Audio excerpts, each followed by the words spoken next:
Hello guys! Live po tayo dito sa Saudi Arabia. Exit 10.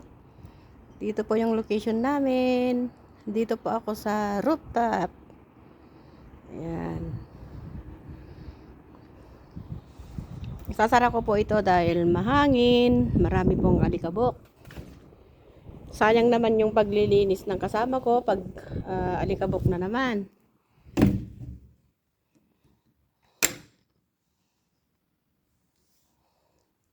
Live ko po yung kwarto ng amo ko. Katatapos po nilang nalinis pero papalitan daw namin itong bedsheet. Sayang naman yung pagtupi niya. Papalitan lang pala. Ito po yung kwarto ng amo ko. Ito po yung dressing room niya. Yan. Yan po. Bale, i-check ko lang po kung ano yung mga pwede kong tanggalin dito. Na dumi-dumi, ganon. Yan po.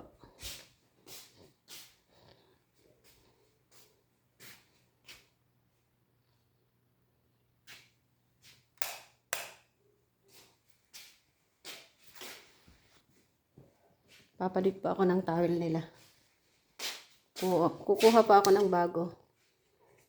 Ito po yung buhay namin dito sa Saudi Arabia. Maglilinis o mag-aayos ng kwarto ng amo. Lahat na yan, trabaho namin. Dahil alam nyo na ang buhay katulong. Yan po.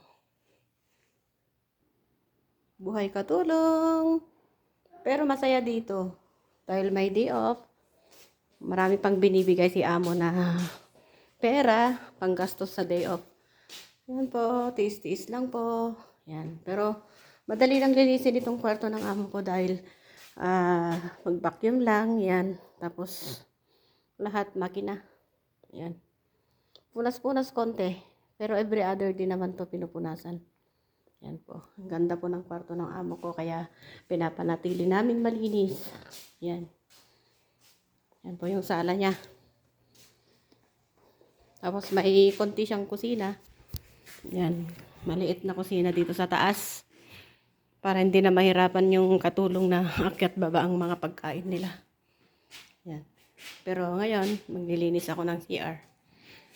Yan po. Daming abubot. Mahilig kasi sila sa decoration. Yan po. Ito po yung CR nila. Maliit lang po pero nami-maintain naman po yung kalinisan. Yan po. Naligo po si amo. Kaya nakakalat yung shampoo ni sir. Yan po. Nalinis ko na ito kanina kaya konting swipe lang sa floor. Kasi matubig. Yan po. Okay, bye-bye. Thank you for watching.